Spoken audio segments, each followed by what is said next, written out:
we have a number of folks online today from all over the country. So good morning or good afternoon to you, depending on where you're logged in from.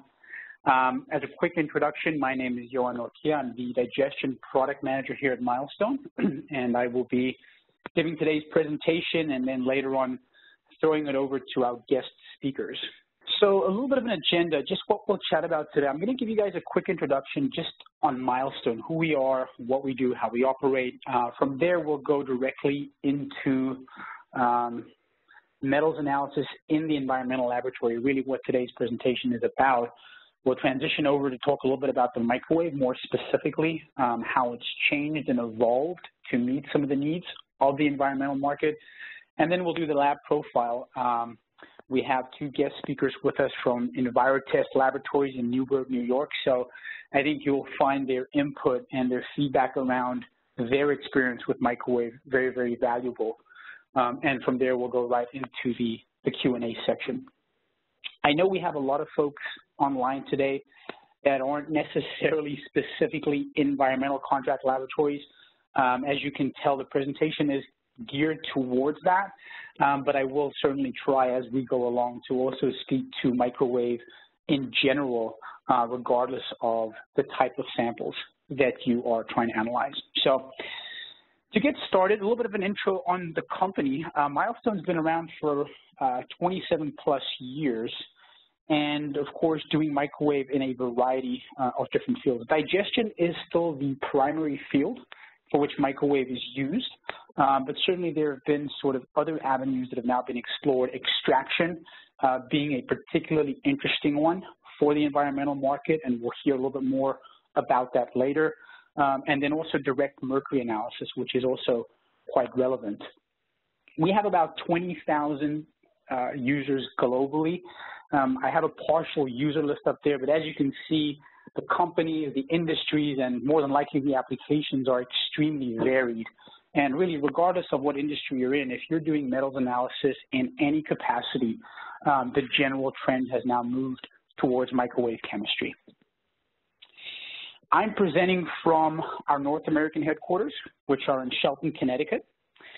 And from here, we have our service support, we have our applications laboratory. So really, for all of our North American users, we are the primary interface to make sure that you use your microwave effectively and that you get parts, service, and support adequately.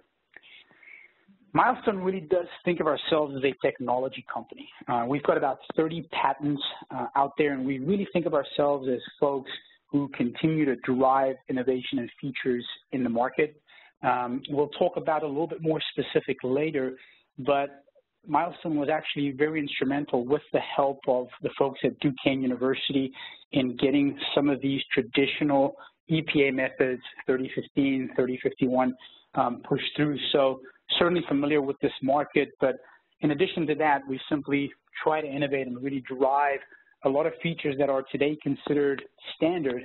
We're first driven the market on Milestone systems. So with that being said, we'll talk about the Ethos UP specifically today. I put up a little lineup here simply of the products that are interesting for metals laboratories. To the very left, like I said, that's our traditional rotor-based system. And to the right is the DMA-80. That's our direct mercury analyzer, which I think is relevant to the environmental market. We certainly have a lot of users. So I'll take about 2-3 minutes later to tell you a little bit about it and why it may be interesting. The middle product there is called the UltraWave. It's something unique to Milestone. We launched it about 5 years ago, and it's really for those laboratories who have a high throughput of a wide variety of matrices, or matrices that are extremely challenging to digest. A system that can go up to extremely high temperatures and pressures, as high as 270, 280 degrees Celsius. And so since its launched 5 years ago, it's been extremely popular. But for those labs analyzing specifically environmental samples, soils, waters, sludges, certainly it may be overkill in some instances. So I'm not going to focus on that much today. So with that, let's jump right into really what the focus is of today's presentation. That's metals analysis in the environmental laboratory.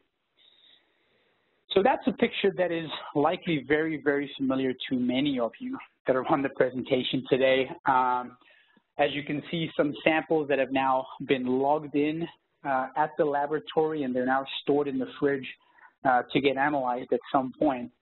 We have some soils, we have some sludges, we have some aqueous samples there. And what tends to happen is when those samples are logged, depending on the work the client requested, either the sample will be split, some portion of it going to the metals group, some portion of it going to the organics group, depending on whether your customer requested pesticides, herbicides, PCBs. But regardless of which way it goes, at some point, for the most part, there is a metals analysis component to things. And if you are having to do that component, generally you'll be running with a number of different methods, but certainly these are two of the common ones that do come up. 3050B for your sediments, your sludges, and then 3010, which really deals with aqueous samples for the digestion. And the common denominator for both of those sample types is that they both require HotBlocks. So that picture there is something I'm sure all of you are familiar with. You likely have it in your laboratory, so nothing new. You know that very, very well. Simply a little close-up picture there. So really, HotBlocks have become ubiquitous, not only with labs in general, but even more so in the environmental laboratory.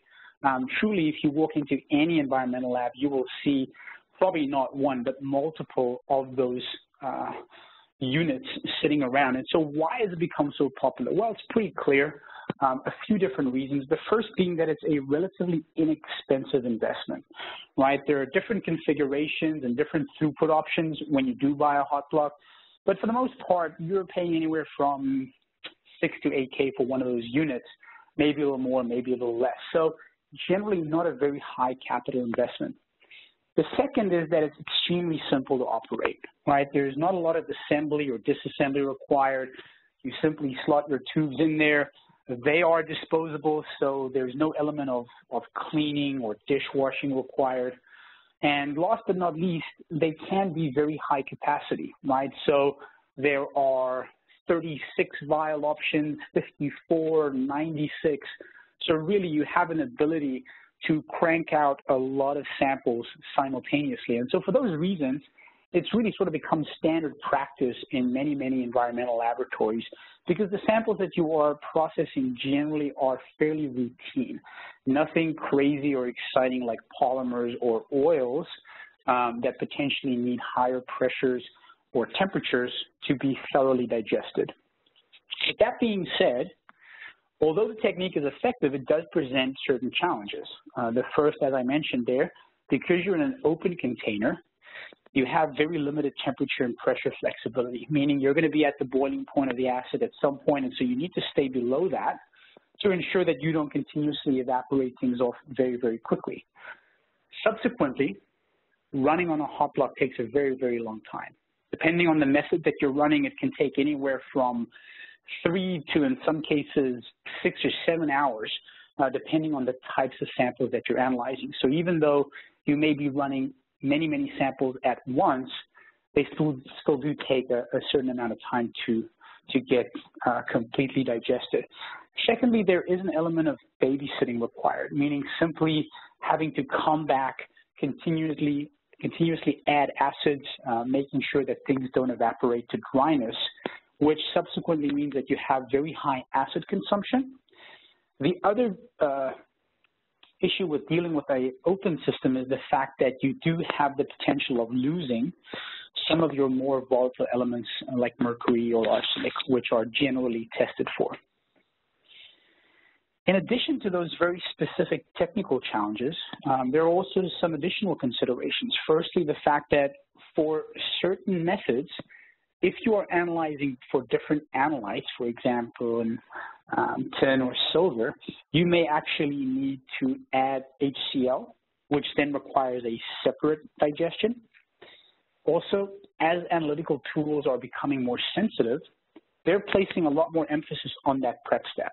So your ICPs and your ICP-MSs are getting so sensitive to the point that any speck of background contamination or loss of analyte is being picked up. And so that's really placing a lot more focus on the prep step of the analysis. And lastly, and probably most importantly of all, is the fact that your customers are demanding faster turnaround. And so certainly when you're working with a customer who expects next day results, if you're doing a digestion that's taking you 6-7 hours and something doesn't go right, or you need to do a rerun for any particular reason, timing becomes a very, very big stress point.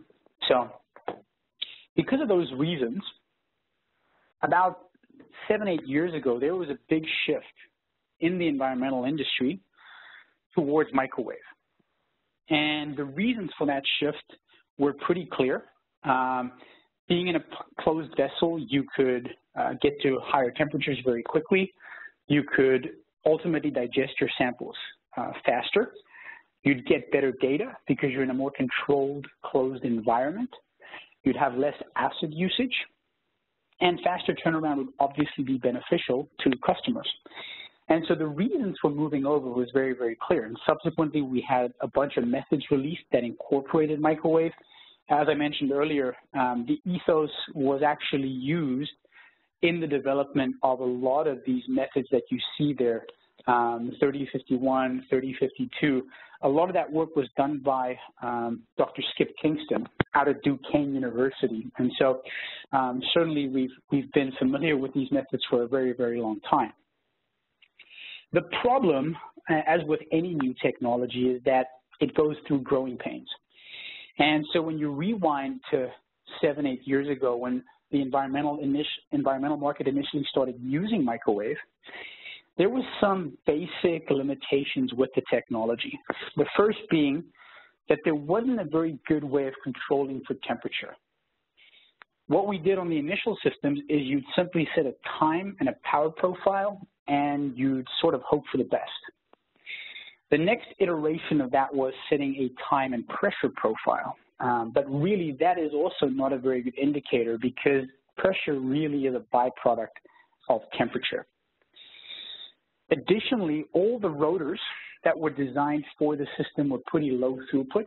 And so when you compared it to the hot plate that had a number of different options, at some point the rotor and the limitation on throughput became the limiting factor.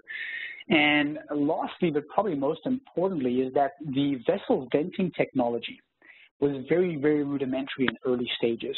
So the basic takeaway was that it either worked or in many, many cases the vessel would blow up. And so if you talk to folks who were in that initial wave of using microwaves for samples, you'll hear a lot of war stories about folks running samples and vessels blowing up. And eventually sort of what happened because of that, the operators became sort of gun-shy to use the microwave, and there was a migration back towards the hot block. And many, many folks put the microwave away and never really touched it again. But as technologies evolve, they obviously get better and better.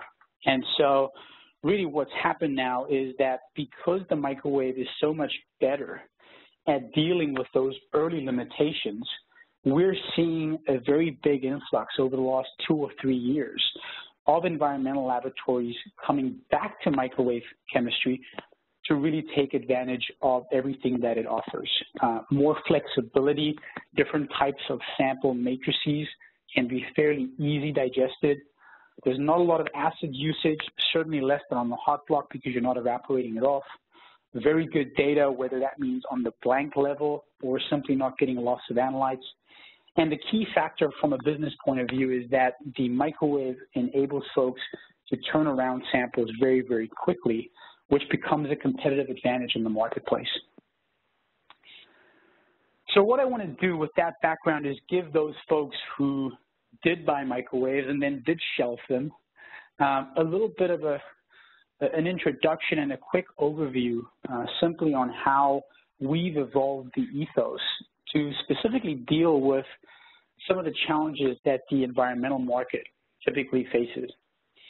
So I'll talk about the microwave in three sort of different sections. Firstly, we'll talk about the construction of the unit, and really what we focus on there is the design and the safety. Then we'll talk about the vessel technology, and that really has to do with throughput, flexibility, being able to handle a lot of different samples and really pushing samples through the system. And then we'll look at software, which ultimately boils down to ease of use. How easily can your operators start using the microwave and incorporate it into your day-to-day laboratory flow? So the one thing we know about environmental laboratories is that they put an enormous amount of strain on the instrumentation that they buy. And that is simply because for you guys, it is a ROI decision. It is a money-making tool. And so there are many laboratories that are running 2 shifts, some run 3 shifts. So the instruments really take a beating day in and day out. And for Milestone, safety, robustness has always been at the core of how we design all of our instrumentation. And so with the Ethos UP, the unit's designed completely from stainless steel. There are no polymer or gloss components on the system. The internal cavity of the system is warranted 5 years against corrosion. I know that's an issue that many labs originally had on microwaves, is that the continuous fume that was generated by the rotor simply started to rust away the internal components of the microwave. We've increased the cavity size on the Ethos UP, and that really has to do around both safety but also to accommodate these larger throughput rotors that we knew would be very, very important to the environmental market. And of course, when you're running these larger rotors, you have to make sure that the microwave actually has enough horsepower to heat up all the samples, particularly if you think about EPA methods like 3015A, where you're essentially dealing with 50 milliliters of volume in each vessel. That tends to add up very quickly, and it's important to ensure that the microwave can allocate enough power to adequately heat up those samples. So as I mentioned, we've always been very, very cognizant of safety on the systems, and we have 2 very unique safety features on the Ethos UP. The first is a technology that's proprietary to Milestone. It's called Vent-and-Reseal. And essentially, what it entails is a very controlled mechanism to release pressure. We have it both on the unit itself and also in our high-pressure rotor. And again, if you speak to some of these folks who had used microwave years and years ago, you'll hear some war stories about doors coming off and vessels blowing up. And so really, when you look at the safety aspect of a microwave, the door is always the weakest point on the microwave. It has to be, because it's the part that's hinged. So at the end of the day, from a safety point of view, you want to make sure that whatever happens in the microwave cavity stays in the microwave cavity. So what you'll see here is that we've actually had a little controlled explosion inside the Ethos UP, and I kind of want you to pay attention to this seal right there at the door, and you'll see how the door will vent to release the excess pressure and then shut right back down so that the run can continue.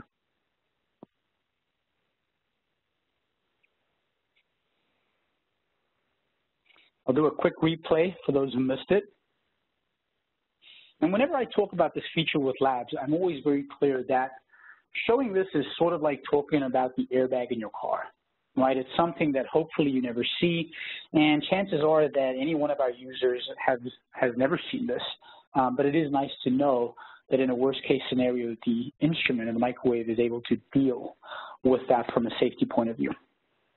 Second feature that's unique to us is something called SafeVIEW, which is something we incorporated here with the Ethos UP. And if you've ever had experience with a microwave, you'll know that a lot of the microwaves on the door, they have a gloss component. And that's simply so that folks can look through the gloss, see the rotor spin, and that's exciting for about the first 2 weeks, and then no one really cares. And they simply want the microwave to do what it's supposed to be, and that's to process samples. So what we decided was that, in our opinion, that gloss in the door was simply another thing that could be compromised at some level. And so what we decided to do on the Ethos UP, we removed all the gloss components from the front door of the microwave, and we actually replaced it with a camera on the inside of the system.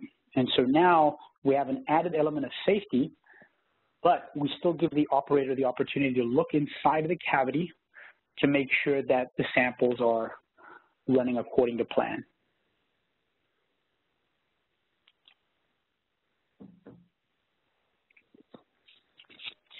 So next up, I want to talk about the rotors.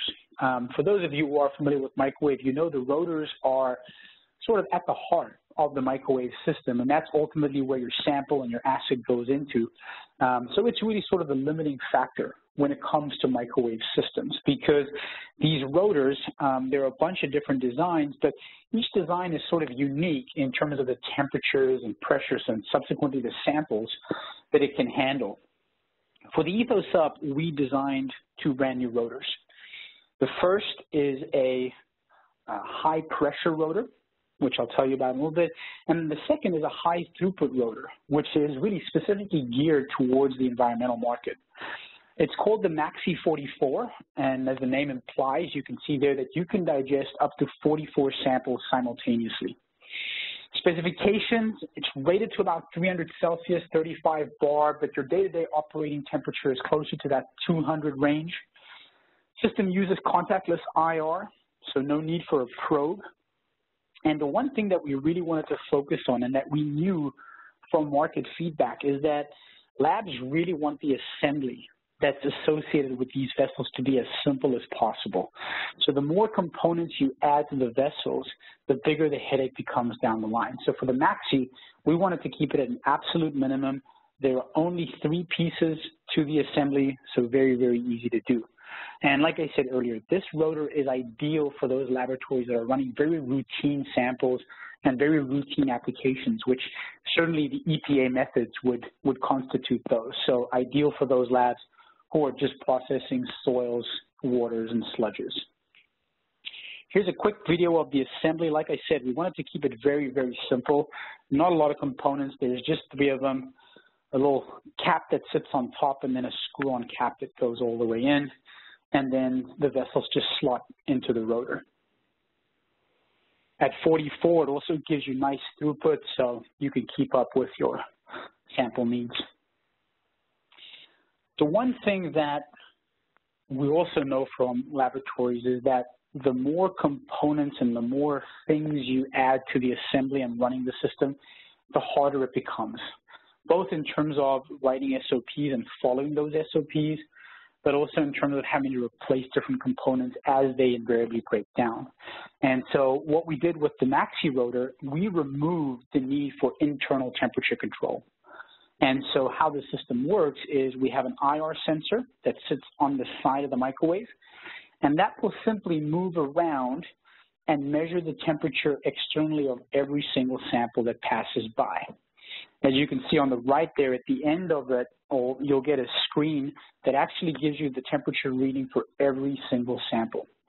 Ultimately, temperature is being controlled, power output is being controlled by the hottest vessel. And so what the microwave will do is it will continually monitor and then sort of recalibrate the energy output based on the hottest sample and how closely that's following your desired program. So I'll give you a quick little video just of how that works.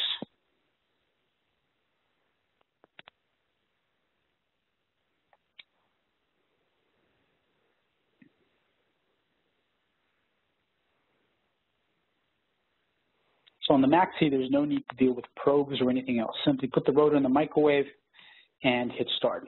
Of course, we do want to show you guys that the rotor actually works and you can get good recoveries. What we did here is simply running a lake sediment sample via EPA 3051. You can see that the recoveries there match up very well with the certified values. The more important thing, I think, from a business point of view for environmental laboratories is the time that it takes to run these types of samples compared to traditional hot block approaches. So on the left there, you can see that for the soil analysis, we were able to process 24 samples in about half the time than it would take us to process them by a method like 3050B. And if you move that over to aqueous samples where you're really worried about boiling them off and evaporating them too quickly, using a microwave, you can save up to 77% of the time that you would have taken to process them by something like 3010. So really that is one of the primary drivers that we're seeing for the environmental labs moving back over to microwave as a supplementary tool to the HotBlock. Of course, even though you are mostly running the EPA methods, every now and then you will get a project where samples are a little bit more challenging. It could be sludges that have higher oil percentages, and for those samples, the MAXI rotor with its fairly limited pressure capabilities may not be the best choice. We also have, for that purpose, a high pressure rotor. It's called the SK15, and as the name implies, 15 samples at a time. Because the samples that you're running in this type of rotor is a lot more challenging and have the potential to be a lot more exothermic, here we don't use IR, and we actually use direct temperature monitoring via a thermocouple. But nice to know that when you purchase the Ethos, it will come ready to accommodate either one of the rotors. And so for you, you can simply purchase whichever rotor that you need, and they are pretty modular. So you'll just switch them out based on your particular sample needs. A very important element to understand when it comes to high-pressure rotors is how the rotors are designed to deal with overpressurizations. So something, again, like I said earlier, that Milestone's become famous for is this Vent-and-Reseal Technology. And if you can see on the slide there, essentially what it means is it's a very mechanical way of reshutting the vessel when you have an overpressurization. So at the very top of the vessel, we have a spring mechanism, which you can see is somewhat bowed.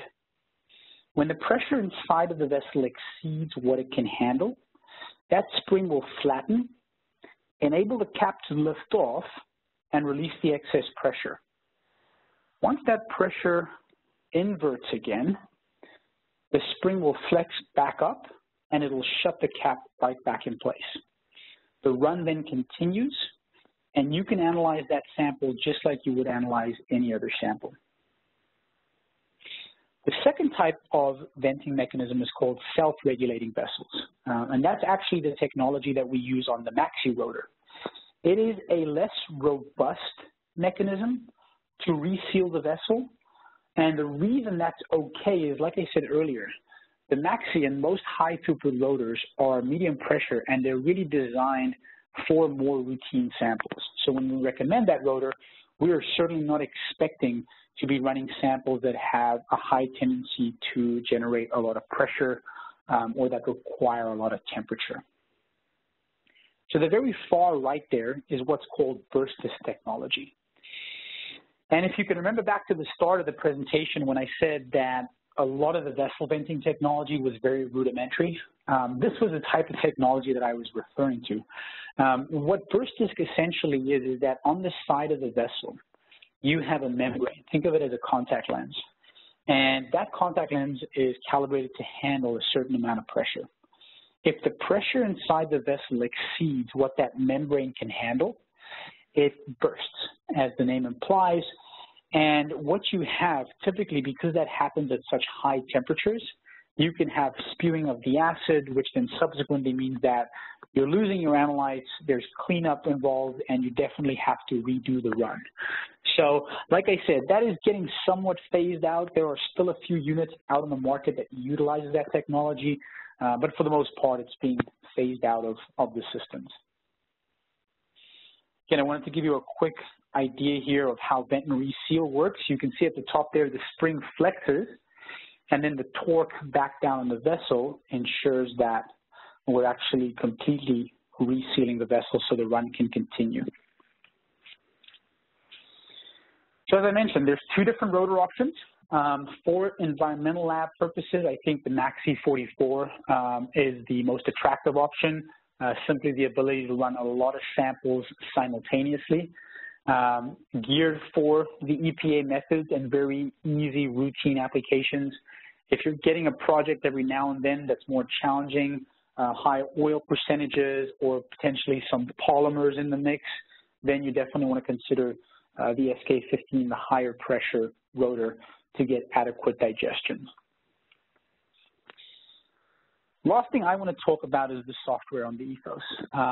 So these days, really what software is all about is making the system easier to use for the operator. And so when we redesigned the Ethos Up at the start of the year, really the focus on the software was around removing a lot of the elements of method development for the operators. We wanted to make it extremely simple to use the microwave. And so what we did is we preloaded 300 methods on the controller so that folks simply log in, choose their industry, choose a particular application, and then hit start. So it's extremely simple. What you'll see here is that on the very left, you have your icons denominating different industries and different application fields. Once you click on them, in the middle there's a tab for all recently ran methods, which is what you see over there. But as you can see, you'll pick a specific method based on the rotor that you're using and the application. And then the system will know based on that, not only which method it should run, but it'll also guide the operator through the chemistry that's required to effectively run that method. So it's really a guide helping the operator through the entire process. You will then tell the microwave how many samples you'd like to run, and from there you'll hit start and the PID algorithms of the system will take over. So based on the amount of samples that you told the system you'd like to run, and based on the temperature feedback that you're getting from either the thermocouple or from the IR, the microwave will automatically adjust power to ensure that you are maintaining the designated profile that we set up. At the end of the run, you'll have very easy access to your documentation. You can either save them as PDFs or you can print them out to file away. And then for those labs that are continuously running the same application over and over again, when you switch off the unit and you turn it back on, it will automatically default to the last method that's ran. So if you're a type of lab that is running 3051 every single day for your soil samples on the microwave, literally all your analyst will have to do is to come in, load up the rotor, put it in the microwave, and hit start. It's going to remember all the settings from the day before. So very, very simple. Lastly, we wanted to create a way for labs to smoothen the training process and the education process around the microwave. So what we released with the Ethos Up is something called Milestone Connect. And what we provide as part of the Ethos package is an iPad. And really, the iPad is a portal to what's called Ethos Connect. Ethos Connect is simply a web-based application. You'll log in. The details of your specific configuration will be there, and you will have access to application notes, application reports, technical reports, journal articles, everything to ensure that your operators continue to stay educated. There are videos on how to assemble and disassemble different components, guidance on method development. So really a place where all the information around the microwave is aggregated so it's easily accessible. In addition, we've released something called Ethos Connect. And what Ethos Connect does is it gives you the ability to monitor and turn off the run remotely from either the iPad or your smartphone or even from the computer at your desk. So what will happen is you'll log on to a specific site, you will see the run happening in the laboratory in real time. And if anything deviates from the program or you think something is not right, you can simply remotely pause or stop the microwave method, walk over to the laboratory, and take a look, make sure everything is going according to plan. I think that's a very important feature, and we've gotten very, very good feedback because in today's lab, it's assumed that the operators are covering a lot of different bases, and important to ensure that they can keep an eye on the different instruments running at any time. So again, wanted to gear this towards those folks that have used microwaves before, didn't like it at that time for whatever reason, because the technology hadn't quite evolved yet, and kind of give you an idea of what we've done on the latest versions of the instrument to ensure that it now more specifically meets the needs of the environmental lab.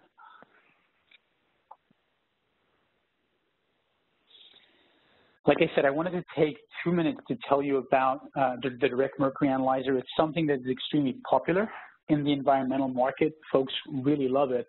And what direct analysis is, it is simply a replacement for techniques like 7470 or 7471. Those techniques that traditionally require cold vapor, where you have a very, very heavy element of sample prep with your potassium permanganate reduction, so forth.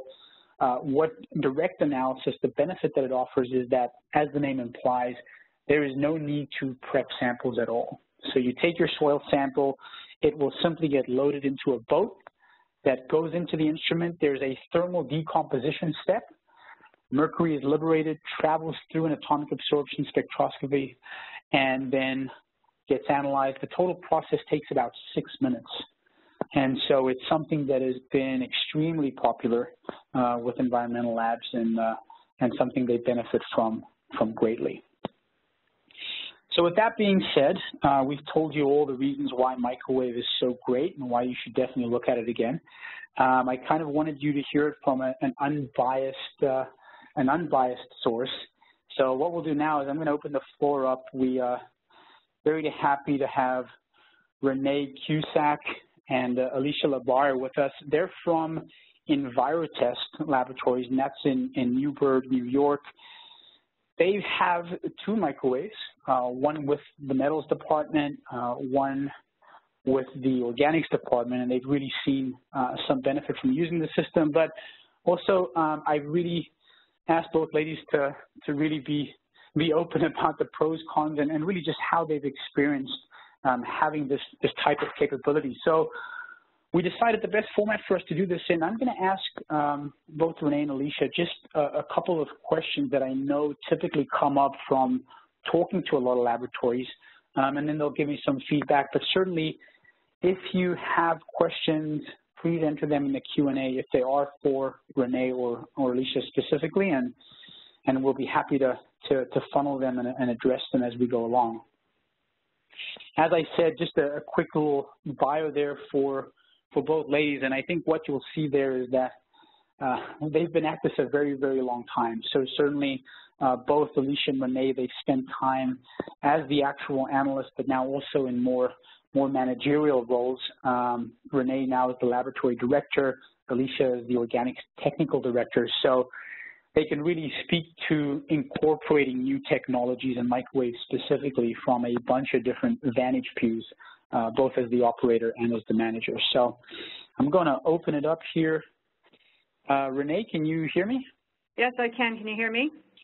I can. I hope everyone else can. If you cannot hear Renee, guys, if you can just let us know in the Q&A, but I think we should be all good.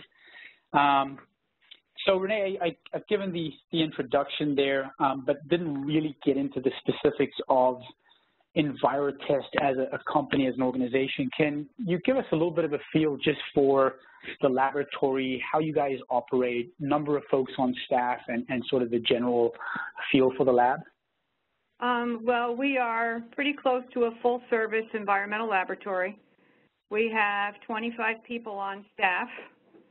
We handle samples, drinking water samples, wastewater samples, groundwater samples.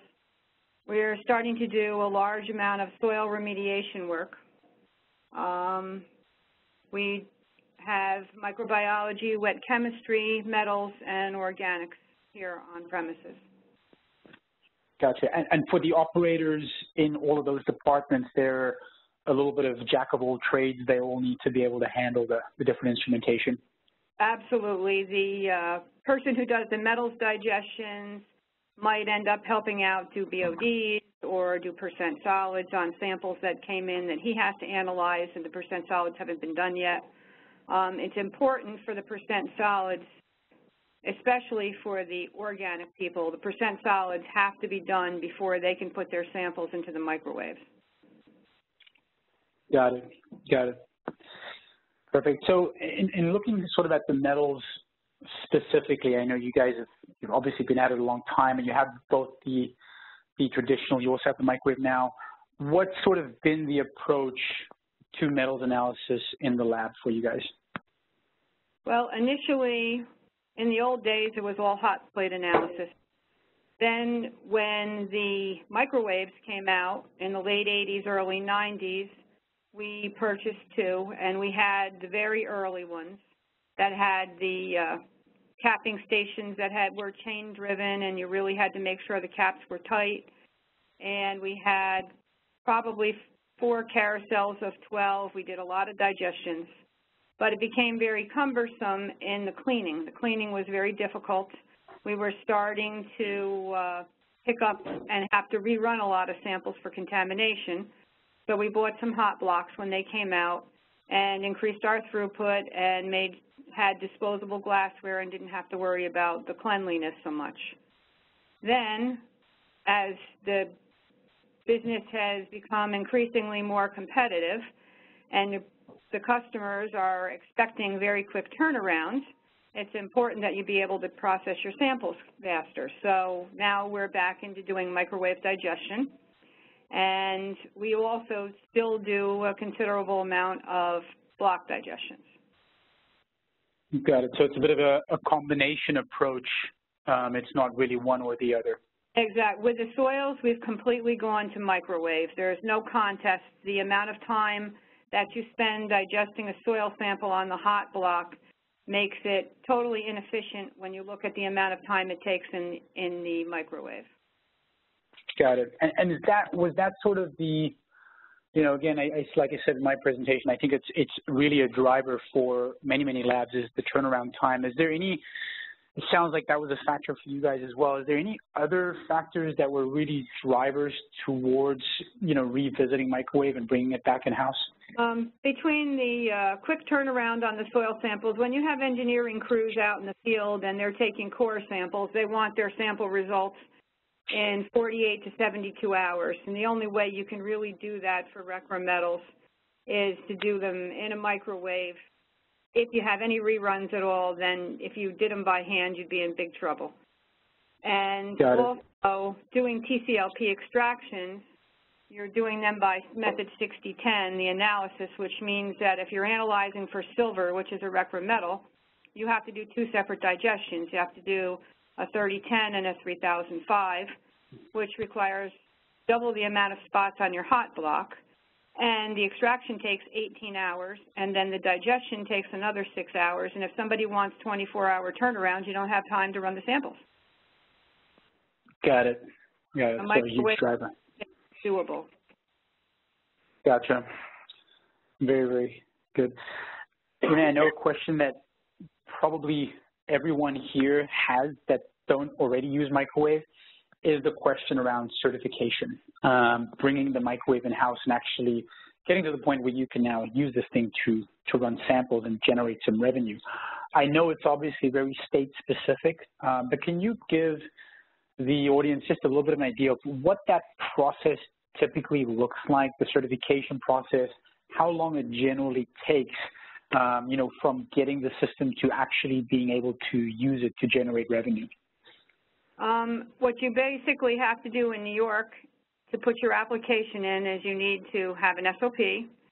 You need to do your MDLs for every element that you want to do and every matrix that you want to do. And you have to also generate IDOCs. With metals especially, doing MDLs for metals can be a chore because it's not a matter of just running one solution 7 times, because you have such a variety of detection limits that you have to run a variety of levels of the standards. So we probably end up running about, I would say, 18 different solutions in order to get 7 replicates for all the metals. So it takes a while just to get the samples digested and run and the numbers entered into a spreadsheet. Then you submit them to the state, and then the state reviews them, and providing they like them. So I would say that if you're in a state like New York, it probably takes about 3 weeks. Got it. Got it. So it's about the time from actually starting that process to being able to say, okay, we can now start processing samples this way. Right, right. I'd say, yeah, 3 weeks to a month. Got it.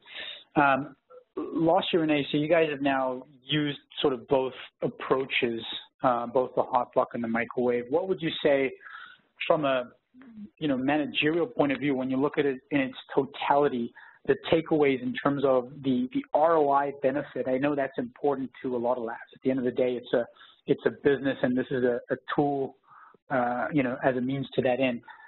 For you, what's been sort of the ROI quantifiably that microwave has given the lab? The amount of time the actual operator, the person who does the digestions, has to interact with the samples is significantly less. That frees him up, he or she up to do something else in that time. The other thing that's nice is if it's in the microwave, if you put a set of soil digestions on before you leave at night, the door is locked, nobody can touch them. You come in the morning and they're done and they're waiting for you. You didn't have to run, an extra hood all night or have to worry about them getting contaminated while you were at home. It's much quicker, and like I said, your operator can do a lot more things while it's happening. Got it. Perfect. No, thank you very much. I know we have some questions coming in here. I'm taking a look, and I think there's definitely some you can help us with, especially on the cleaning. I know they're not a very elegant solution, but I'll open that back up in a second.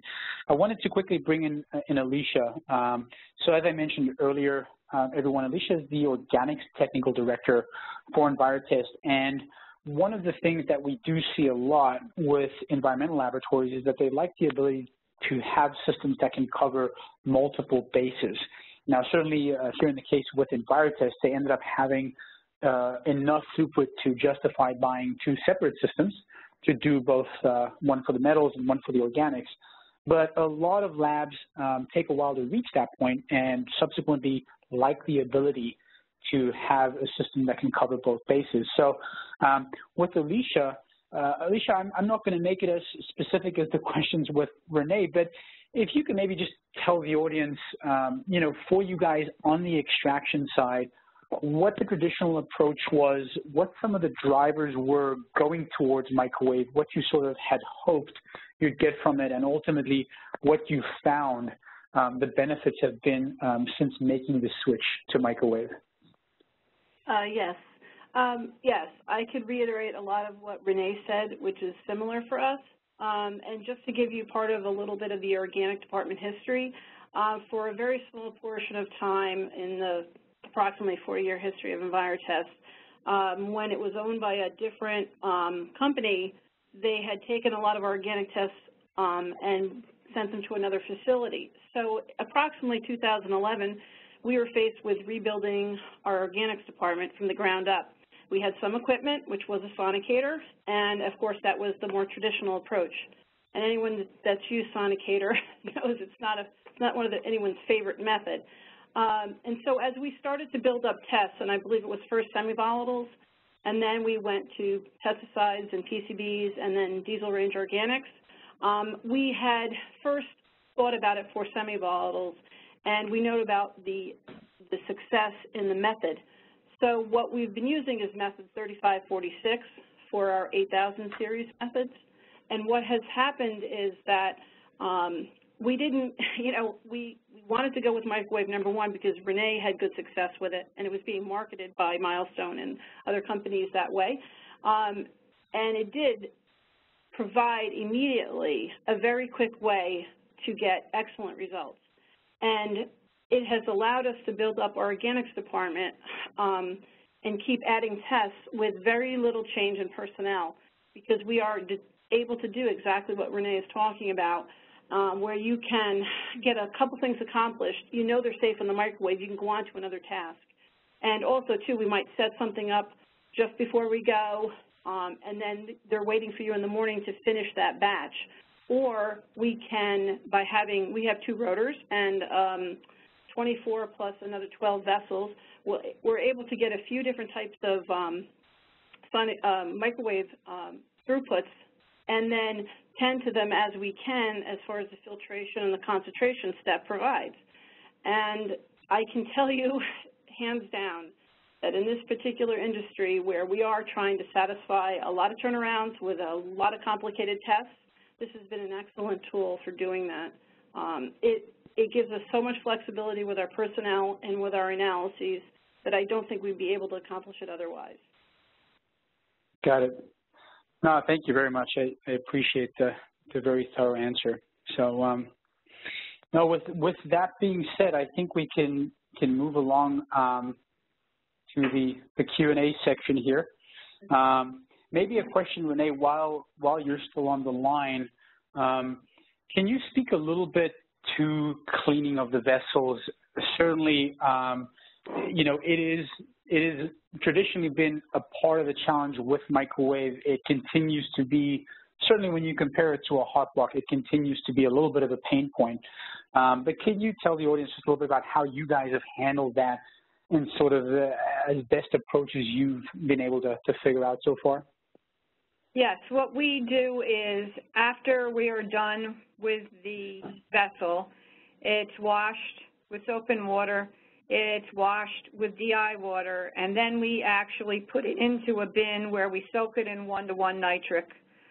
We also like to load level when we do our digestion. So if we're doing, say, using 10 vessels, we'll put in 10 blanks on the other side of it, so that we have 20 samples in.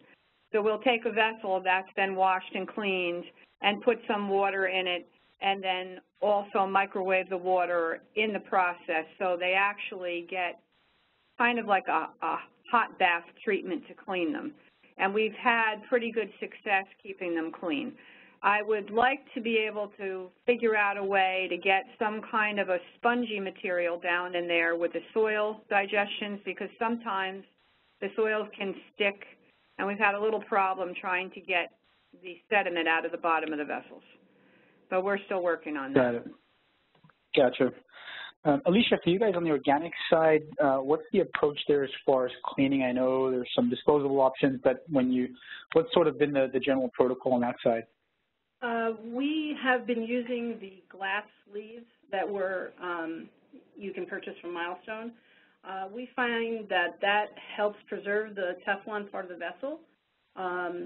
We have such a variety of different samples that we try to put into the one rotor run, so to speak. And also, we just, we haven't had any kind of contamination problems at all. So we solvent rinse our Teflon, but we use the glass sleeves, so that cuts down on the scrubbing aspect of anything. Pretty much our solvent rinse takes care of everything when you're using a glass sleeve. Got it. Okay. Renee, one question here on metals. I'm not sure, I know you guys have predominantly used the microwave for soils, but I'm not sure if you've dabbled in the water methods at all. Any experience running 3015A? There's an attendee asking what the approximate time is on that. I certainly have a guesstimate on it, but I thought maybe I'd see if you'd done that actual work and have a number there. Actually, put our application into the state a couple of weeks ago, and we just got our certification back. So the work that we did on the waters in the microwave was just basically all of our MDLs and IDOCs. We haven't started to use it, production-wise, but that's the next step, and we will start to do that. I'm especially excited about doing the TCLPs in there. Good. How long does the process typically take you? Let's be conservative and talk about it from both loading samples, running it, and then at the end transferring or whatever needs to happen. What would you say sort of the average time is? Well, you're basically, the setup is almost identical to the hot block because you're taking virtually the same amount of sample. You're adding the acid. The vessels are absolutely nothing to put the seal and the cap on. That doesn't take any time at all. Basically, you're waiting for it to cool down when it's over. That's the longest amount of time, really, is when the run is done, you have to wait for them to cool. But you can do a whole bunch of other things while that's happening. So I would say that if you really had to get to a sample, if you had something you really needed to get out, you could, if you set up a full rack, you could probably get in and out in probably three and a half hours maybe. Got it. Got it. Okay. It takes quite a while to set up 44 samples. Yeah. No, absolutely. It's, you know, I think a lot of folks online still use they still have some of the pro rotors, the 24 position, which I know Alicia and them using the organic side. But yeah, it is something that's often overlooked, I find, is that people, when they talk about microwave methods, they get a little overeager talking about the actual run, which is generally no longer than, you know, 40 or 45 minutes. Right. But what they often tend up overlooking is the fact that it takes a while to load up 44 vessels and then on the back end to unload them and transfer them. So, right. no, perfect. I think, yeah, go ahead. When you're doing a soil run, you also have to filter the samples. Got it. And Got it. so when you take them out of the vessels, you rile them up by pouring them out of the vessels. What we're doing is we're transferring them into a 50 ml digestion vessel, and we are using a filter mate to filter them, just like we would as if we had done them on the block. We find that we have the most luck with the soils if we let them settle after we've transferred them for at least an hour before we filter them. Gotcha. Okay. One question, it's probably sort of more for me than for you, but I'm asking just because I know it could be in play. We had a question about HF usage. I know for 3052, for the silicious materials, obviously HF is a requirement to digest silica, well, at certain levels. For you guys, have you got into HF usage with the unit or steering clear for now? We're not using it. We've tried over the years not to have to do that. Gotcha. Okay. Just to answer the question, Vivian had answered there on my Q&A here. You can absolutely use HF with the microwave, so there's no issue in doing that. The material that the microwave vessels is made out of is TSM. It's a high-grade polymer, essentially. So certainly HF resistant, but as you can hear there from Renee, for obvious reasons, there are many labs that try and steer clear simply for internal reasons. But the microwave can certainly handle that, not a problem at all. I think a lot of them are more for me here, Renee and Alicia, so I'm just kind of paging through, seeing if there's anything. Question here on HotBlock digestion, you use a 50 ml disposable tube. In the Ethos, the MAXI-44 vessels are 100 ml.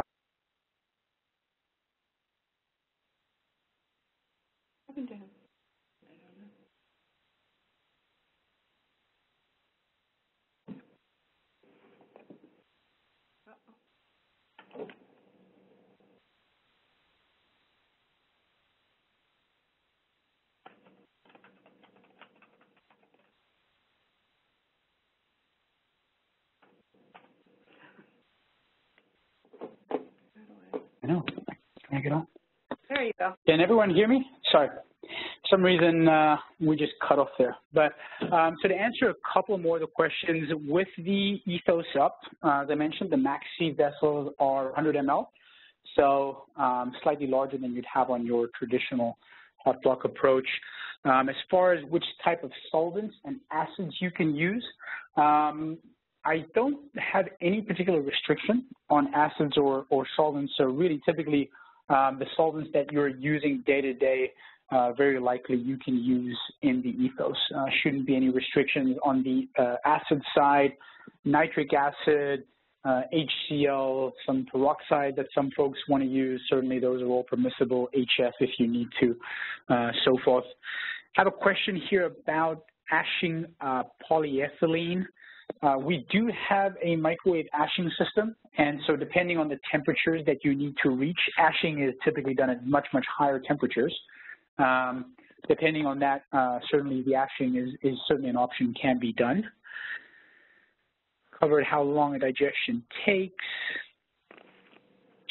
As far as ventilation for the system, the unit itself, there's an exhaust fan built into the Ethos. And additionally, we will supply an exhaust hose that you can either snorkel into a fume hood. A lot of laboratories will put the unit in some proximity of a fume hood and simply snorkel in the hose. Or if you have an elephant trunk in the lab coming on down, then that's certainly something else you can do to exhaust the system. But other than that, we actually specifically recommend that the unit not be put inside of a fume hood. So with that said, I think that's kind of what we have for today. We're a little over 3 o'clock, and like I said, I want to be mindful of everyone's time. The recording of the event today will be available. Certainly, we will get to all the Q&A questions that were asked if we didn't answer them right now. Again, I want to take some time to thank Renee and Alicia both for spending a bit of time with us and answering questions. I really think it's valuable to the attendees, and hopefully you all agreed with that. So appreciate their input. If you have any additional questions, please reach out to us. And other than that, thank you very much for joining us today.